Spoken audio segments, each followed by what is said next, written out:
বাড়িতে মকর সংক্রান্তির জন্য মানে বাড়িতে পিঠা হচ্ছে, তো চলো দেখা যাক কি পিঠা হচ্ছে। এই যে সব পিঠা, মানে রসগোল্লার মতন ডিজাইন করেছি, এর ভেতরে নারকেলের পুর ভরা রয়েছে। মা আবার ওইখানে এইগুলো ডিজাইন করেছে, আর এই একটা আবার আমি ডিজাইন করেছি।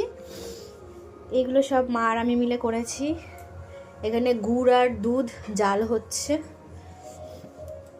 দিয়ে ভেতরে ভিজিয়ে দেবা, দিয়ে ফুটাবা। একটা ফুটা নিয়ে ও চাদরটা করবো, আমি লেবেতে লাগে ঢুকি, কোমরটা নাই আর অনেক কাজ করে দিয়েছি তোমাকে। দেখছি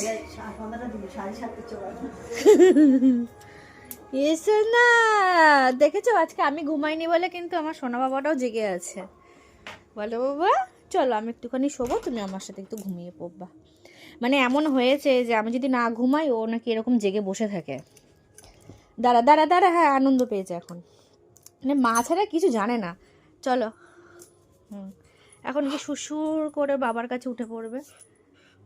ওটো শোনা, ওটো। তোমার জায়গা চলে যাও, ওখানে বালিশ পাতা রয়েছে, যাও। আচ্ছা আমি যাচ্ছি, ওঠ।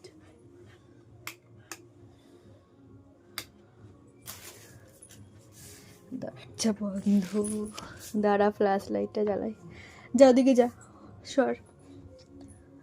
মানে আমি না উঠলে এনার ওঠা হয় না, শুয়ে পড়বে এখন নিজের জায়গায়, শুয়ে পড়ো। বাহ গুড, ভূতের মতো লাগছে তাকে চোখগুলো।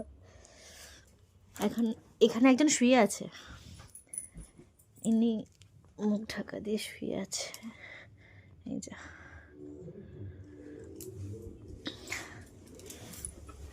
আর এই যে একজন এতক্ষণ ঘুমায়নি, এখন আমি এসছি না, এখন ঘুমিয়ে পড়বে। শোনা ঘুমিয়ে পড়া।